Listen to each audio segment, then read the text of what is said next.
call you guys like Digital Boost rock stars. I think that's what it should be. James and Glenn from Effective Digital are here today.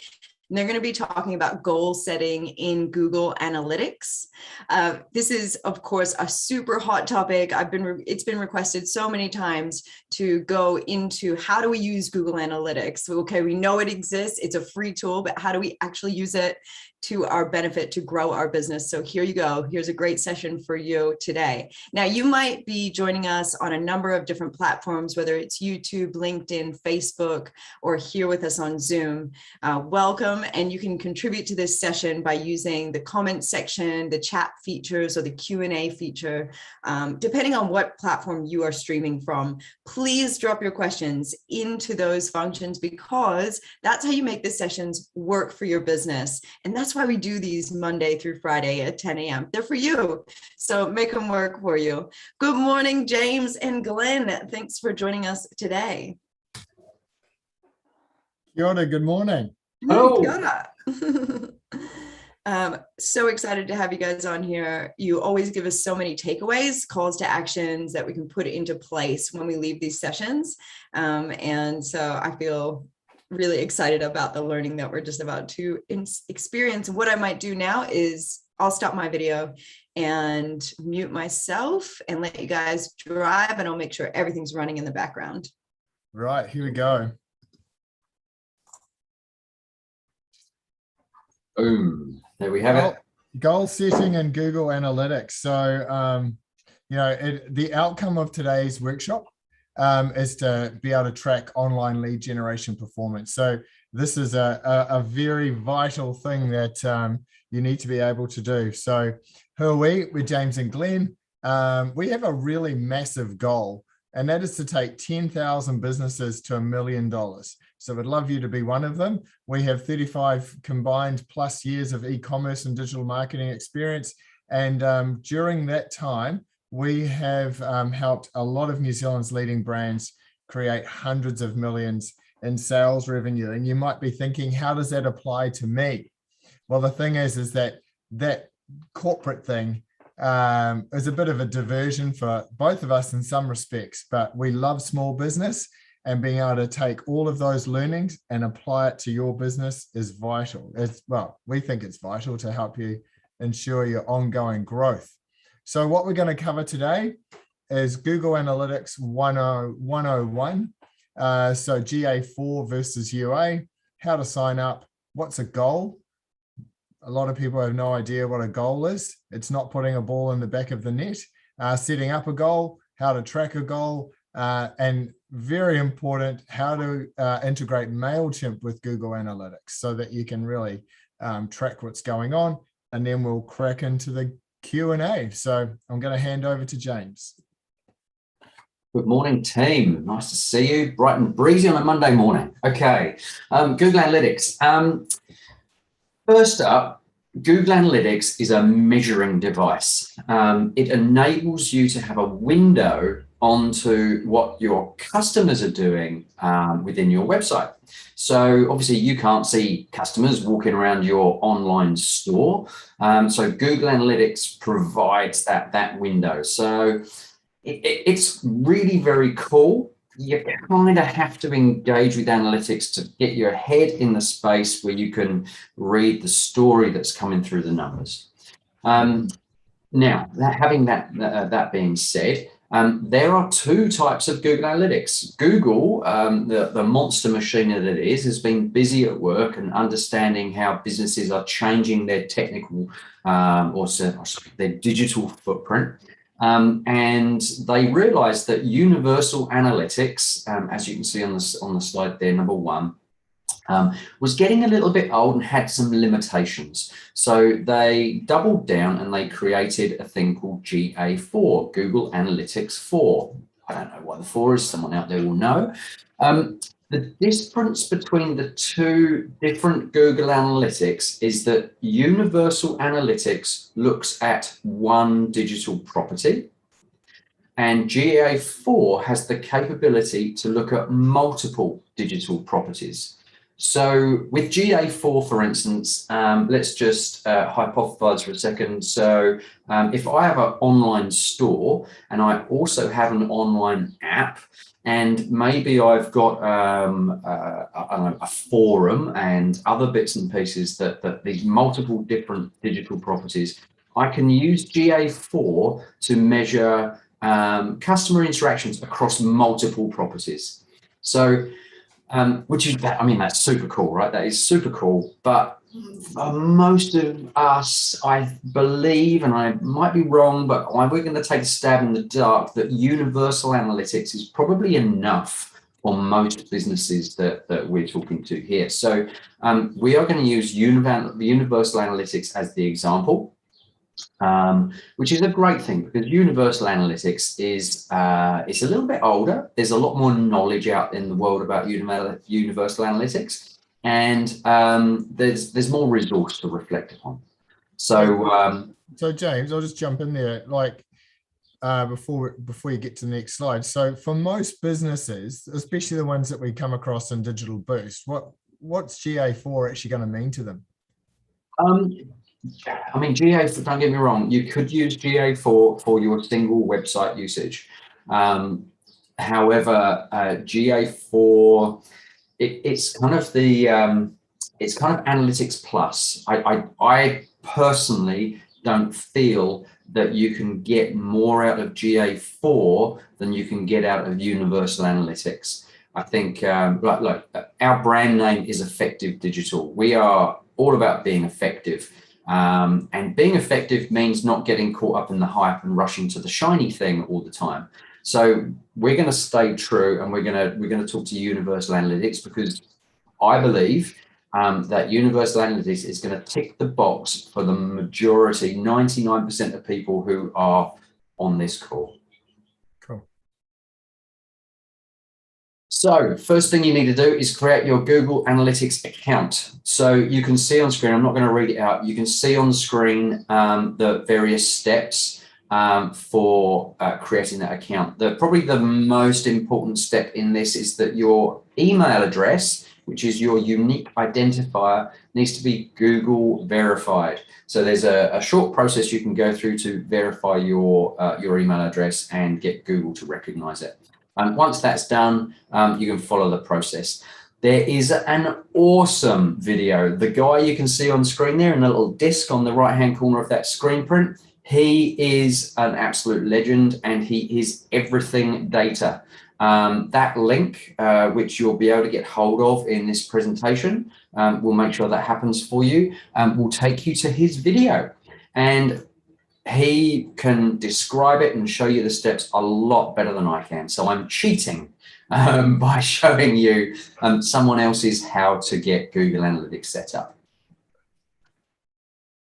So it's very important to understand what a goal is. Otherwise, what the hell are you going to track? So a goal is when we spend some energy, resource, and time to get a customer to our website and to collect, for instance, their phone number or their email address. This is the basics of lead gen. So there's a message here. GA4 be used to track social interactions, e.g. Insta. Yes, absolutely. I guess yes. GA4 is this big, hairy piece of software which can have its tentacles kind of wrapped into all your different online online footprints. So yeah, we're trying to keep things. We'll just read that question out though, James, because other people can't see it. You can only see it. So it says, can GA4 be used to track social media interactions, e.g. Instagram and Facebook? So you've said, yes, it can. Well, from a perspective that, I mean, you're not going to be able to put your GA4 code on Instagram or on Facebook. But you are going to be able to set it up so you can understand traffic coming from those platforms to your digital property. So whether you've got an app, a website or a forum or a blog or something like that, then you'll be able to use GA4 to understand from that perspective. Cool. Thanks so much. That question came through from Facebook, so I'm just going to drop them in the chat, but I'll come over and help facilitate as we go along. Oh, okay. So you've jumped on one here, Glenn. So if you can just go back a slide for me, please, Glenn. I just want to highlight this quite important aspect of what we're talking about here. So let's just imagine we've got some paid media in place, or we've been doing some Facebook posts to drive some awareness, and we're making some kind of offer to get people to come to our website so we can collect their phone number or email address. That is an action that we want someone to take on our site. The goal with regards to Google Analytics is the loading of the message after the customer has hit the button to send the message. So the thank you page loading. So as you can see here on the right hand side, the thank you.html in this example, nice simple example, is the actual goal that we are going to get Google Analytics to track. Why? So Jace, just actually, you're right. Just before, because I had a question for you here. Why is like tracking goals or customer progress through your website so important? Ooh, okay, great question. So with everything digital, it can be measured. The point of measuring something is that we can make it better, or we can understand performance. So for instance, let's say we spend $100 on trying to drive traffic to our website so we can collect email addresses. We want to know, ultimately, from a business perspective, it will be great to understand or to allocate a cost to collecting an email address. So we're kind of defining how much it costs to capture a lead. So if it costs $1 to capture a lead, then we know that each email address or phone number we collect has costed $1. Therefore, when you crunch your big numbers to understand if your business is profitable or not, or to understand if your marketing attempts are profitable or not, or sustainable even, then we just get some metrics around how much it's costing us to actually carry out these initiatives. Cool. How to track a goal in GA. Here we go. This is the good bit. I didn't realize my camera was still on that whole time. I'm so sorry. I've been like typing keyboard warring with people on the other platforms. So there was just a question before you do go on. Just so it doesn't replace Facebook pixel code? No. Okay. All right. I'm going to turn off my video now. Thank you. Well, we might actually, Anna Marie, let's leave the questions to the end, just so they build up perfect. and we get to. Yeah, so as we're going along, guys, like please just any questions, dump them into the chat so we can have a really good Q&A at the end. I think that'd be awesome. Okay, that's a great way to do it. That way we won't go back and forth. Yeah, I will keep dropping them in the chat. Cool. Nice. Dropping them in the chat. Okay. Okay. So before we create a goal in Google Analytics, we need to know the destination of the goal being completed. So that thank you message, we need to know that URL. In the example we're going to give you, it's that URL. So for instance, bottom right hand corner would be, your domain name / the thank-you.html, or domain name, whatever the goal is. You need to have admin access to GA, which is good, which means that you can actually make the changes we need to change. And you'll understand why we need to create a name for the goal. You understand why we have to have this planned up front as we go on, because unlike soccer or football, we can have multiple goals working for us across the website. So I'll just talk to that very quickly. If we had 2 different marketing initiatives in play, for instance, a Facebook initiative and a Google search initiative, and we were maybe there's a slightly different offer about each of those initiatives, and therefore we've created separate sign-up forms for each initiative that feed the same email, feed the same Mailchimp account, but they're actually separate forms on different pages with a slightly different user experience. We can actually have one goal set up for each of those experiences.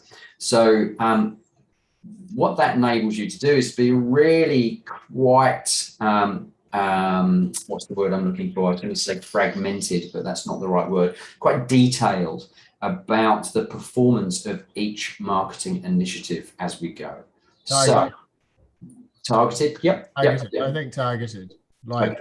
knowing what your outcome, thinking I need this outcome, and then like moving backwards from there to set up that goal. Yeah. And imagine like some businesses might have an agency taking care of some marketing for them, and some businesses might be doing, at the same time, might be doing their own, I don't know, social media posting or something along those lines. So it enables you to have two views on what's happening and not blur the results. So you can keep all of your results absolutely, crystal clear.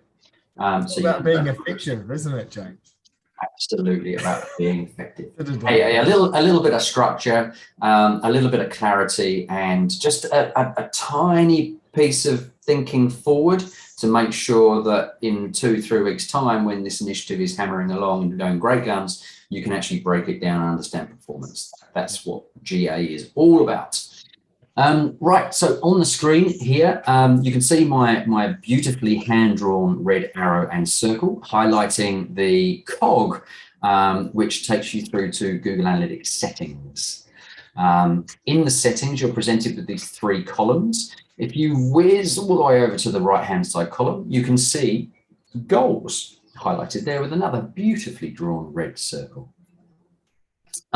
If we click on goals, this is an account for Spike, as you can see, Glenn's business. And we can see that Glenn's got multiple goals already established within his GA. Some are turned on and some are turned off. But yeah, we can see how a goal, once it's created, kind of looks. You can kind of see what I'm focusing on too, right? You can, yeah. For instance, this is a great example, right? So the second one down, book a strategy session. So obviously, Glenn, it's turned off at the moment, but in the past, Glenn has had a marketing campaign out there driving lead generation to book a strategy session. And you can see that that it's worked there, and it's, as I say, it's turned off at the moment. It's pretty interesting. Next one, sorry. So yes, make a new goal. That big red button, this is where we get started. This is how you create a goal. James, if someone logs in, are they going to see exactly the same as what we're seeing right now? Apart from the goals that have already been established, yes. Okay, cool. I just sometimes think people ask us that question, right? They say, oh, am I like they might be seeing a different thing because there's an upload or there's an update. Now, the great thing about Google is when they update everybody. So we get to see the same thing all the time. I think that's right, isn't it? Is that right? Like they're updating globally? I can't think off the top of my head of an instance where that wouldn't be the case. Yeah. Cool. Okay, so once we've clicked on that big red button, this is I've zoomed in slightly here, so this is the form that's kind of set up. So Google's done this many times before, so it kind of knows what the typical goals are that you could do, you could track. So it has provided us with some ideas here. So we're going to go with the contact us goal as this example, because I think that's probably the most relevant. You can have goals based around revenue and bits and pieces, as you saw there, but we'll just follow this contact us example for the purposes of this. They're all pretty much the same. I'm going to butt in for a sec because I just thought of a question that someone might ask us. Why would we want to have a goal of contact us?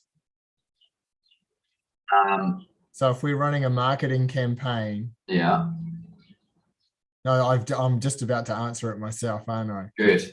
So we're running a marketing, because I was thinking like contact us. So we want to know whether our marketing campaign, whether it's on social or online, is actually getting people to contact us. Yeah, and why would we want to do that? Because we want people to contact us, right? At the end of the day. Well, lead generation. So lead generation in its purest form is getting hold of some contact details for the person that's shown that they're interested in what you provide. So yeah, a contact us form is the natural way to do that in this digital age. The tip here, imagine you create a campaign to collect email addresses. Part of this campaign is a landing page offering a download as a carrot to the customer. If you create a new form just for this campaign, you can track how well the campaign works by giving it a different name to any other sign-up form on the website. So this top tip is what we were talking about just previously. So this is where you give your goal a name. You can rename a goal. That is something to be bear in mind. So you can kind of stick a temporary name on your goal description here. But it's important that you consider the naming because when you actually get to read the data back in the future, the name that you give it here is the name that you go looking for in GA to find out how well your goal has been achieved, or how much your goal has been achieved. Okay, next slide.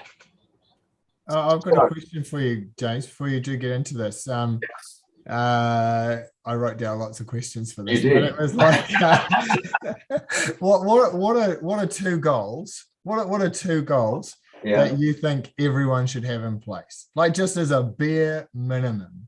Well, I can think of one, which is the contact us, right? We want to know. So, for instance, if you have most websites, kind of best practice is to probably have a sign up to your email addresses in the footer of your website, right? Bog standard footer with a sign up, sending email addresses through to your Mailchimp account.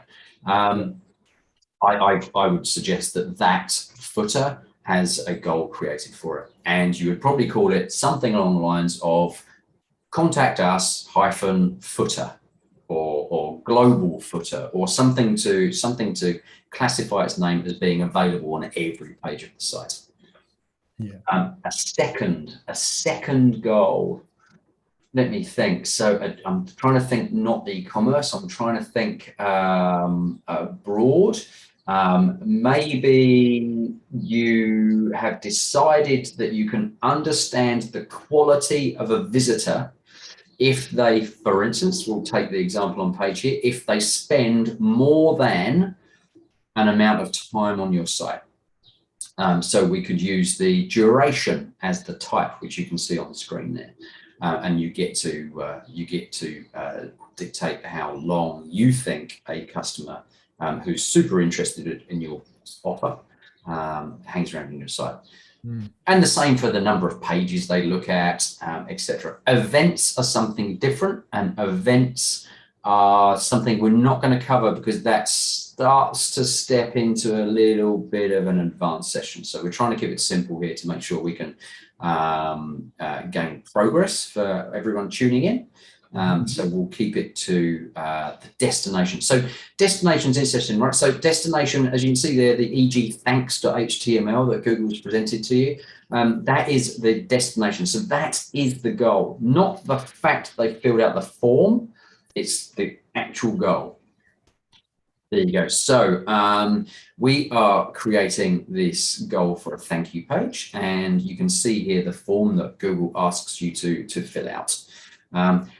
One thing, that case sensitive box on the right hand side, I'd not go near it. That kind of harks back to older technology stacks and bits and pieces. So I wouldn't tick that in any way, shape or form. I think a thing to think about here before you go and buy or pay for other software is that you can actually just create your own funnels in Google Analytics, right? You don't have to go and get any other software. So there's two. I'm going to interrupt you here. So there's two aspects to a funnel. There's the funnel that a customer experiences when they travel through your site. Yep. And there is the funnel that you want to observe within GA when a customer goes to a final destination in your site. For instance, a thank you page or a receipt page for a purchase or something like that. So there's two funnels, and the purpose of a funnel, obviously, a funnel shape starts wide at the top, gets narrow at the bottom. You're collecting hopefully a large number of people at the top of your funnel, and as you go down through the funnel to the bottom of your funnel, you're going to have people fall out of that funnel that don't get to the bottom stage, and the bottom stage is your goal, or is a goal. For instance, they have given you money via their credit card because they want to purchase something from you, or in this case, maybe they've downloaded something where they have indicated they are very interested in the service you're offering. So you can create funnels down through the various pages of your site to that final goal page. Yep. So this final page. Well, this is so we've created the goal. It's all done. It's all super simple. If you just step back one slide for me, Glenn, there's quite an important little tool on here. So you can verify your goal to make sure you've set it up correctly. You don't have to have a value associated with the goal. You don't have to have a value associated, or sorry, a funnel associated with a goal. You can just have a goal. But quite nicely, Google are giving you that little verify this goal link. So after you've entered your URL in the red box that you can see there, oh, look at that, you can draw. That's a neater circle than my red ones. Yeah, just click that little verify goal. Google will go and try to find the URL you have specified and tell you if it has done. Cool. So we've got this goal set up. We've probably left the website for a day or two to make sure we've got some traffic. Your circle's still there. And this is the menu in Google Analytics that you can use to go and find your data to understand how well your goal has been functioning for you. So we can see here that we've got conversions, goals, and overview. Shall we just quickly we don't have a huge amount of time, but let's shall we just quickly step through this again, just quickly? So we go. Easy. Yep, dead easy. So I want a new goal. I hit the red button. I decide the type of goal. In this case, we're going to go contact us. We name the goal. So footer sign up form, for instance. We're choosing a destination to be the trigger to fire the goal. So the URL of that thank you message. We paste that URL into the box, which has got the little red border on it here. We avoid using case sensitive because it just kind of complicates things, and we leave it wider. We hit the verify goal, so that enables Google Analytics to go and hunt for the URL we've specified, and it will tell us whether we've got it right or we've made a wee mistake, maybe a typo. We've saved that goal. It's in GA. We've obviously, because we're keen as mustard to go and see what they've got, how the goal's performing. So we jump into the live version of GA. We go to conversions, goals, overview, and you're presented with a page that probably looks a little bit cleaner than the example on the right here, because this is from Glenn's Spike account. So remember, he had plenty of goals set up, so you can see how those goals have specified themselves here.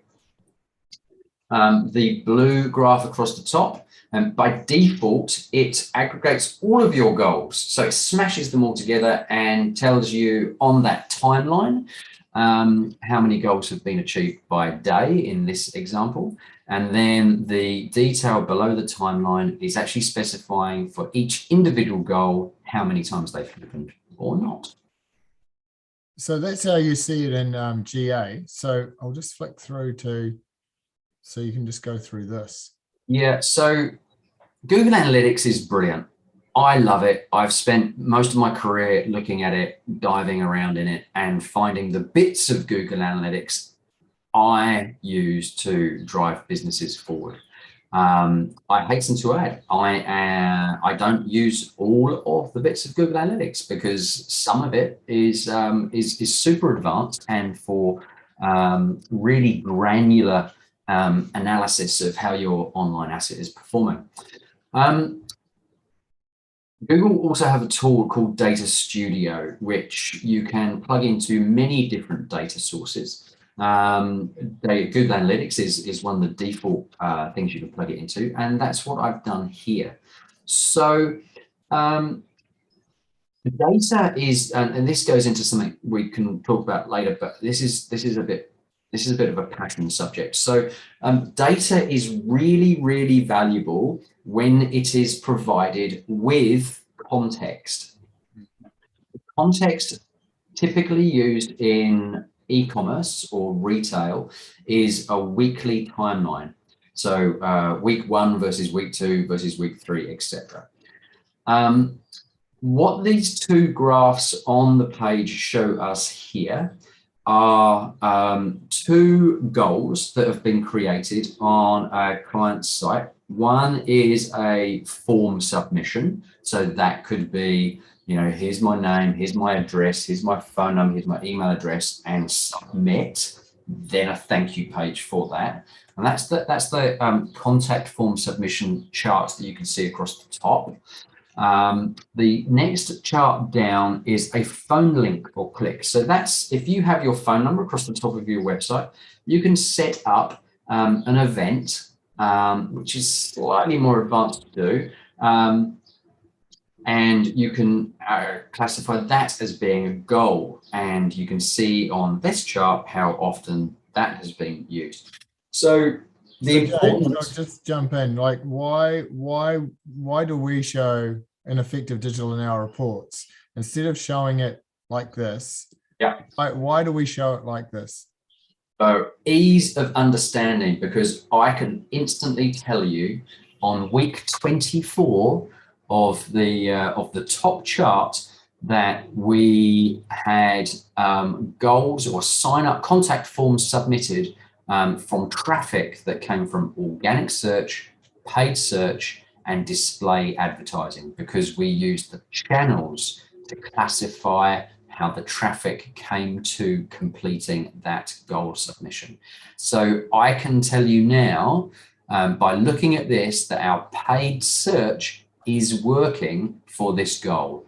Obviously, we can dive into more details to understand how well it's working and how much we spend and where the customer traffic, what search term they used, and all this kind of stuff within detail.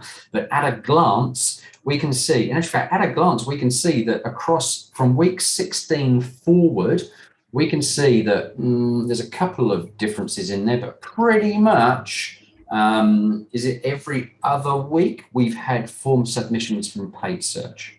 So that just gives us a really quick to look at. This is the CEO report, Glenn. This is how you talk about the CEO report. The CEO typically wants to know everything in minute detail at a glance.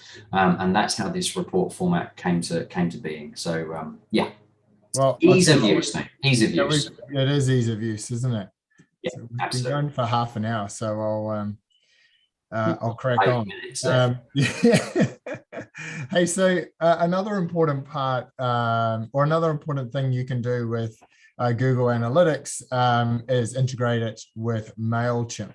So before you start, again, you need to be an admin user or higher. You must have a Google Analytics account to complete this process. And to sign up, again, same sign up for Google Analytics, analytics.google.com. If you actually just go to google.com and search analytics, it'll come up. So basically, analytics plus Mailchimp, really important thing to do. It's very simple. So I use Gmail. I use Google Suite, and so for me, it looks like this. I go into my Mailchimp account. I then click on integrations. I choose Google and I click connect. I choose the account that I want to associate it with. So in this case, I'm choosing my glenn@spike.co.nz one.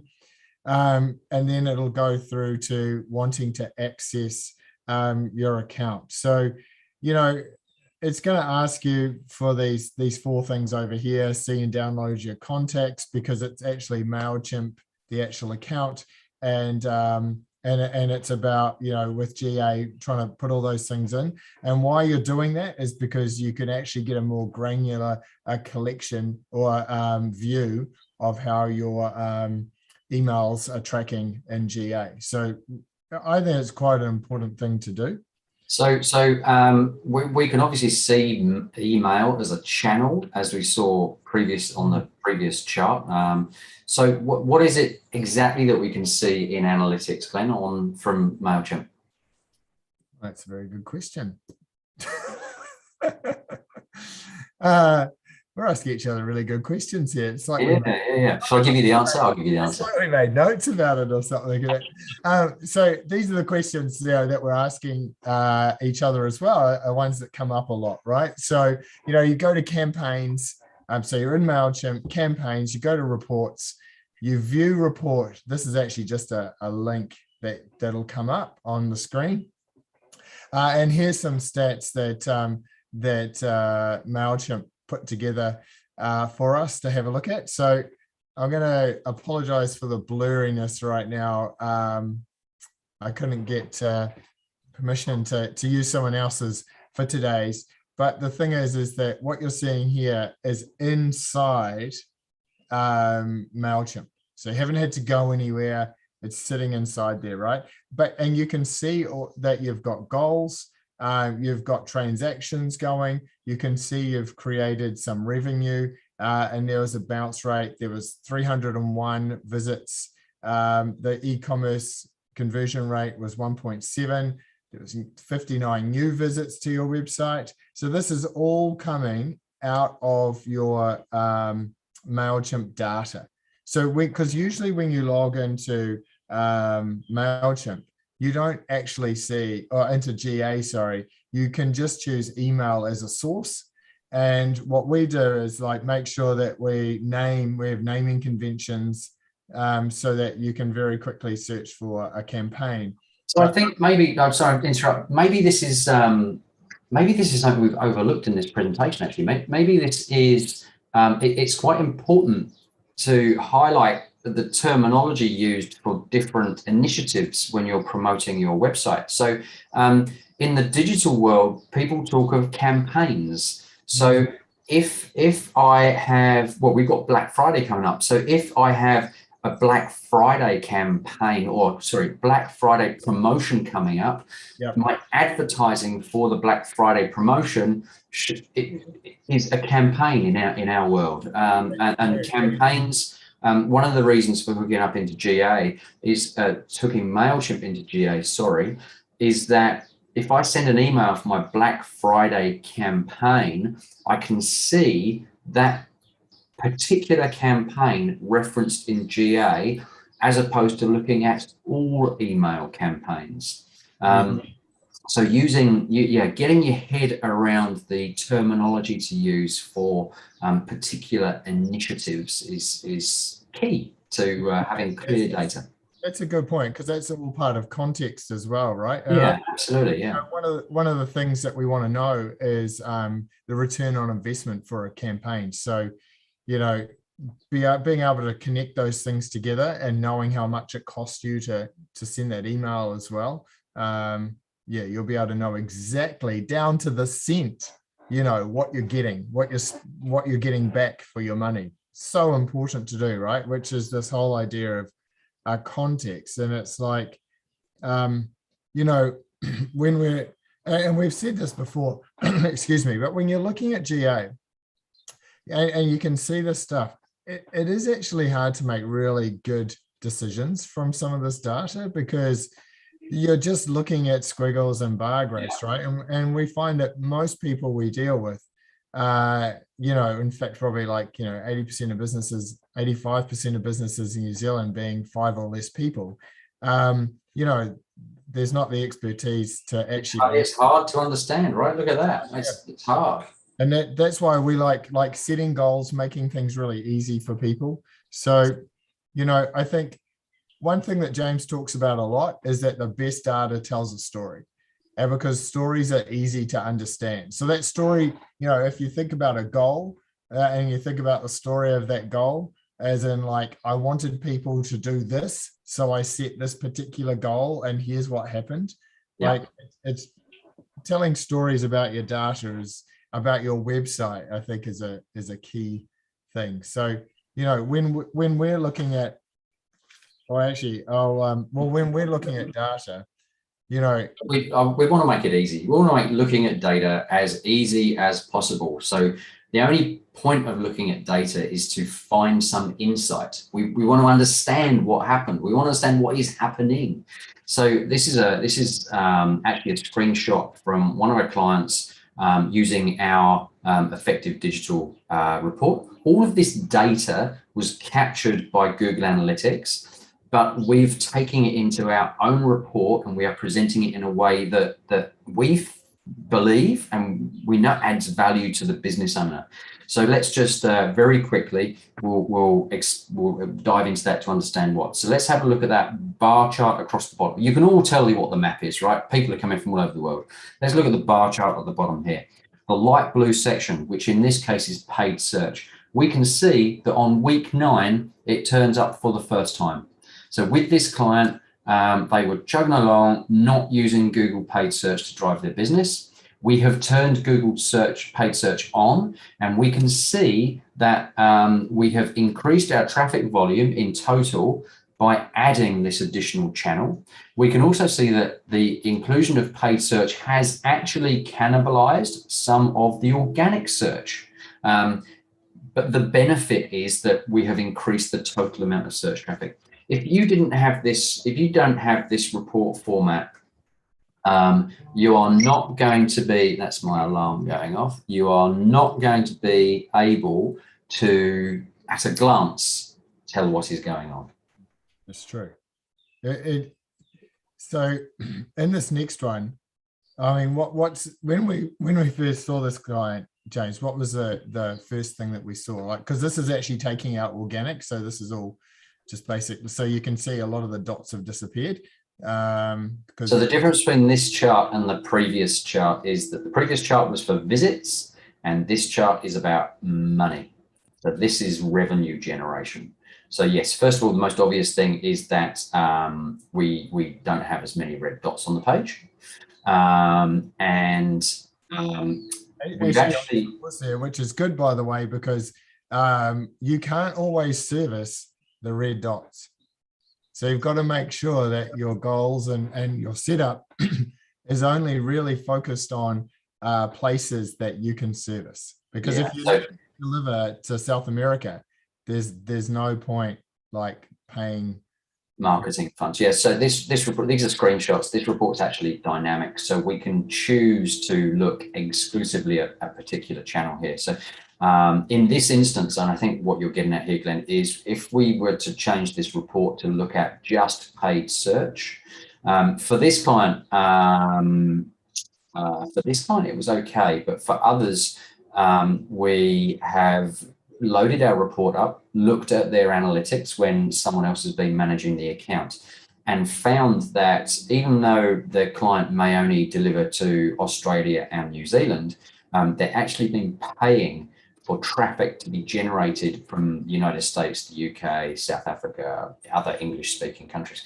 because agency haven't been, sound a little bit harsh, but they haven't quite been on point enough to exclude advertising in paid advertising in areas of the world where business can't service. Well, I think that's going to lead nicely into our common mistakes, but one of those is set up and the other one is actually the set and forget. You know, the paying the $200,000, $400,000, $2,000 a month. And that's right. That is my biggest bugbear, right? That's my as an e-com manager and e-com business owner. My biggest bugbear is when you pay a business to do a job for you and they flick it on. They do some work. They look busy for the first month, maybe 3, and then it goes into set and forget, and it just becomes like, From an email point of view, it goes that rips my nightie, I tell you. That really rips my nightie. But it's the idea of spray and pray, which is this map. Yeah, this is targeted, right? So yeah. So let's just touch on this one here. I think that this is quite a this is the funnel. Yeah, this is the funnel we're talking about. And the thing why I put this slide in here for us, James, was to talk about, like, if someone is looking at their funnels and this data is readily available in GA, it doesn't quite look like this, but almost. One of the key things that people might want to know is, like, where would we focus our attention on this funnel? Because that to me, that conversion rate of 3.06% is actually quite good. In fact, it's very good compared to most people. A lot of people sitting around 1.6. It's okay. It's okay. Yeah, but that I mean, we've seen as high as 9 and 10. That's amazing. Yeah, that's phenomenal. Like, where would we focus? So I'm going to say, like, from my, inexperienced point of view, I'm going to say I might look at, maybe I'd focus on add cart, but I think you and I looked at this and thought, actually, no, where we would be focusing on is product views, right? Yeah, so it's an interesting one. Just to explain this, so each column here is a step towards making a purchase. This particular report takes data from the e-commerce report within Google Analytics. Please make sure if you are an e-commerce business owner, please make sure you enable e-commerce within your Google Analytics. Actually, we've got that coming up. So shall we rip through that? Because a common mistake we find is not using Google Analytics. Like, it surprises us. Well, that's the purpose of our report. That's why our report is created, to make things nice and easy. It's so that you are not intimidated by the numbers and the data, and it's to make sure you actually look at the data. Like, collect the data is great, but if you don't look at it, it's useless. Oh, here's the setting up e-commerce. So it's dead easy to set it up. So this page, just so you know, you come down to, I've discovered annotations. It's amazing. Uh-oh. So we're going to go to here, to the admin, and then we go through to e-commerce settings. Yeah. And look, you're going to say to us, and you are, that you're going to have Woocommerce. Now, if you have Woocommerce, it's not this easy. Don't bag the platform, dude. I know, it's not that. It's like, if you don't have Woocommerce, you're going to have to get someone to do this for you, because it's actually, is it an add-on?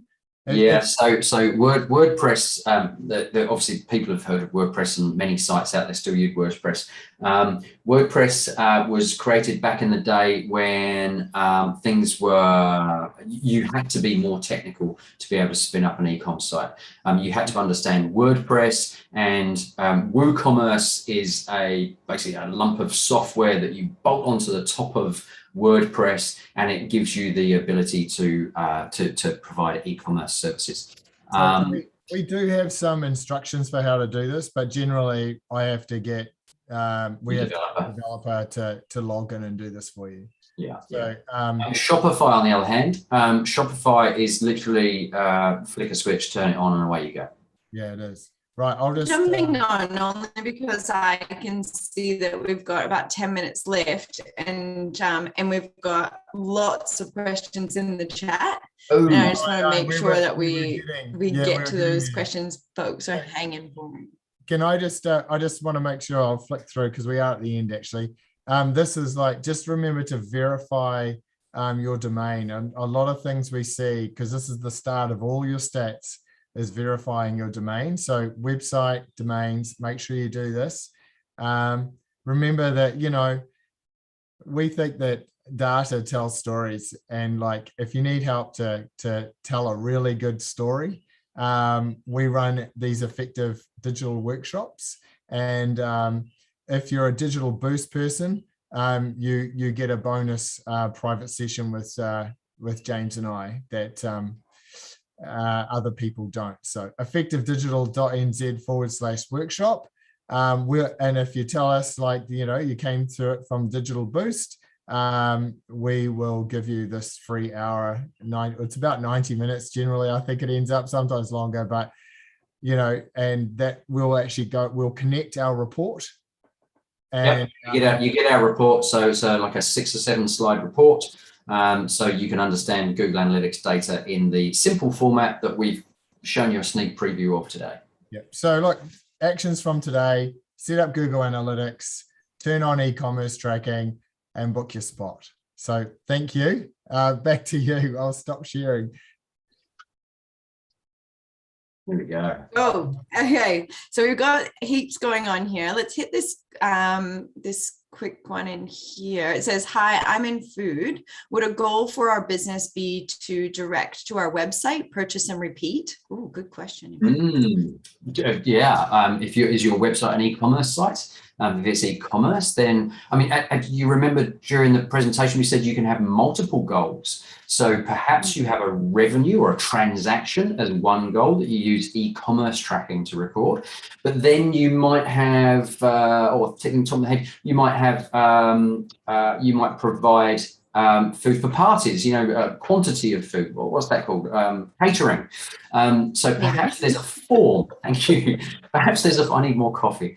Perhaps there's a form for collecting customers' details that has a goal associated for catering, as opposed to selling one-offs or. And we did do a session with Rocket Spark that Love talked Rocket about Spark. subscription. Yeah, I know.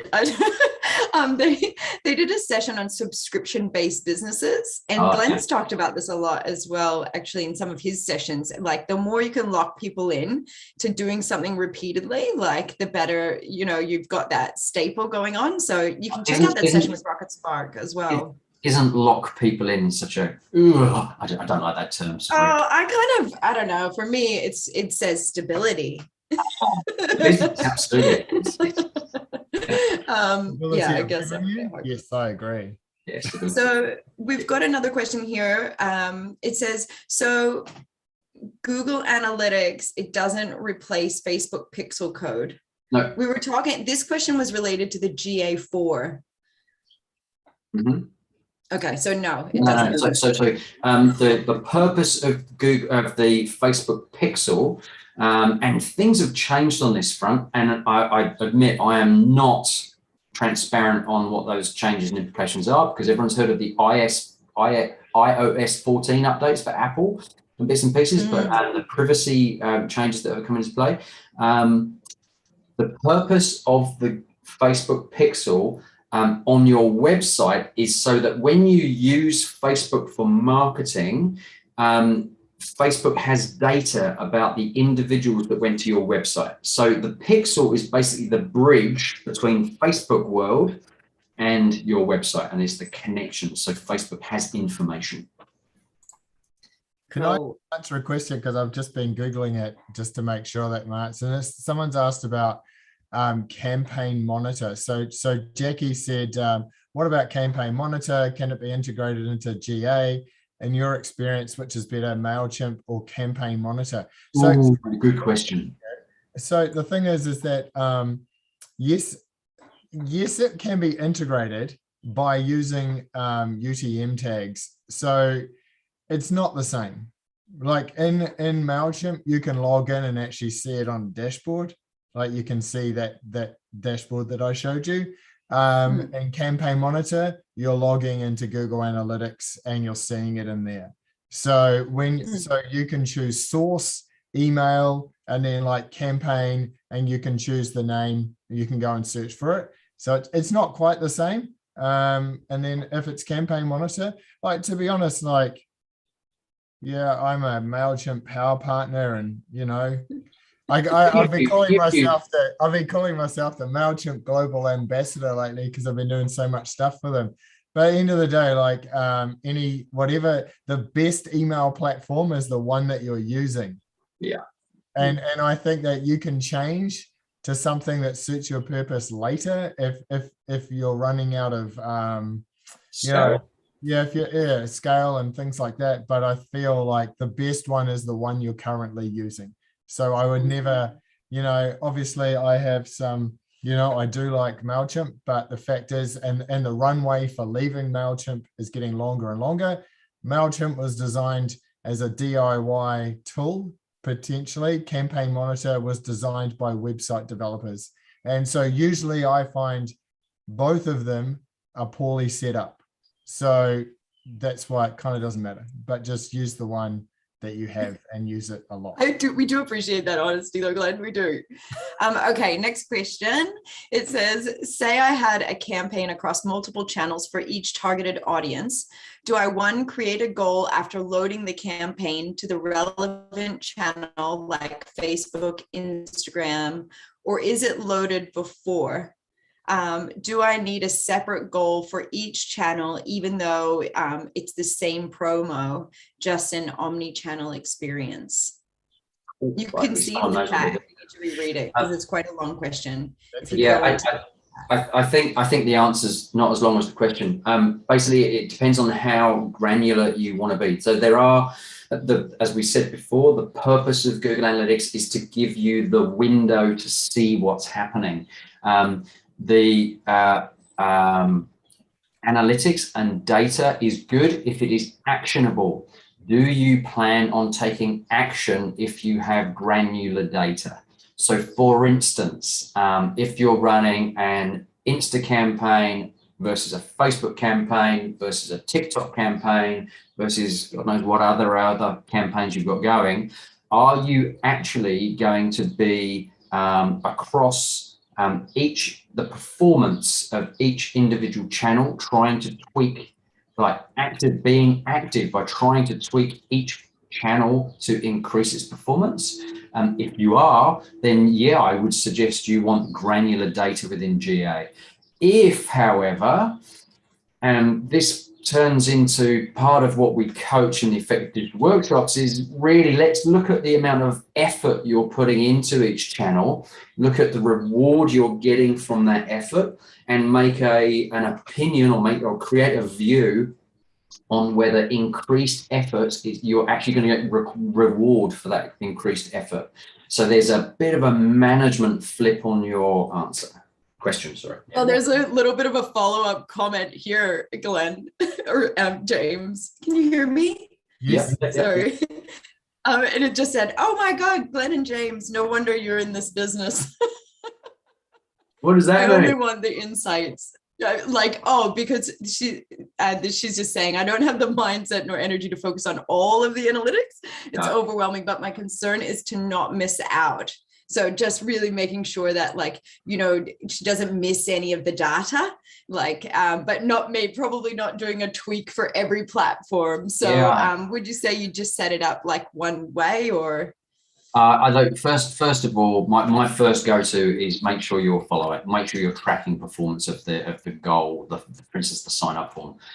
You can get that. You can then look at that by channel within GA to understand if a particular channel is working harder or not working hard. And then if you feel the need and you can see opportunity, then you might go more granular. One thing about Google Analytics that you do have to bear in mind is that when you create a setting within Analytics, by and large, it is not retrospective. It only creates data for that goal going forward. So you can't create something thinking you're going to get the last 3 months worth of data out of it. Analytics doesn't work like that. They can't track what they don't know to track. So you create it and then it tracks it. Okay, cool. That helps with that. I love it. I know what she's saying, because you guys are like, I feel like I'm, batting with the major leagues over here when you guys start talking about the things. I'm like, what? And I'm like a T-ball player. I don't know what. But you do make it really actionable, which is really great. Just a quick question about how long analytics are stored. How do we need to put those into a spreadsheet, or will we be able to see those forever? How does that work? You see it until you turn it off. Yeah. Okay. All right. So you can go back and look, here's a quick tip for people who are sending emails, right? If you want to know what to send this week, have a look at what you sent last week, like last year, this week, last year. And then, because it's all there, right? People are so busy looking forward, they forget to actually check back to what they did last year, constantly making life hard for themselves. Yeah, or maybe last quarter. Yeah, maybe last month. Depends on how regular your marketing campaign is. I just want to follow up on something. The brand Effective Digital, we created that because we want to be effective. There's lots of confusion in the digital space because it can get very particular and finite. We're really keen on cutting to the mustard and actually doing the stuff that makes a difference. That's where we come from, myself and Glenn. If we come over a little bit complicated during this, that is not our intention. We would like to be transparent and talk everyman language. I'm just going to find that that YouTube. Okay, cool. I see that. So there's another. While you do that, Glenn, I'll just read out this. I think we might actually get through these. I know we're right at time. That's why I'm pushing you guys, and I apologize for that. It says, I've noticed every lockdown, our online sales increase but drop off once back to customer face-to-face. How do you recommend we approach customer spending habits from one to the other using Google Analytics? Okay, so yes, the phenomenon you're seeing is typical. I think pretty much every set of GA data we've looked at that's got a lockdown period on it, periods are good for e-commerce. So the opportunity there, it's more of a strategic thinking mindset on that one, is when you've got customers coming to your site in higher quantities than normal, you want to try and get hold of those customers, retain them. If they're making purchases, then you are getting customer details. You are acquiring email addresses, phone numbers, home addresses, whatever it might be.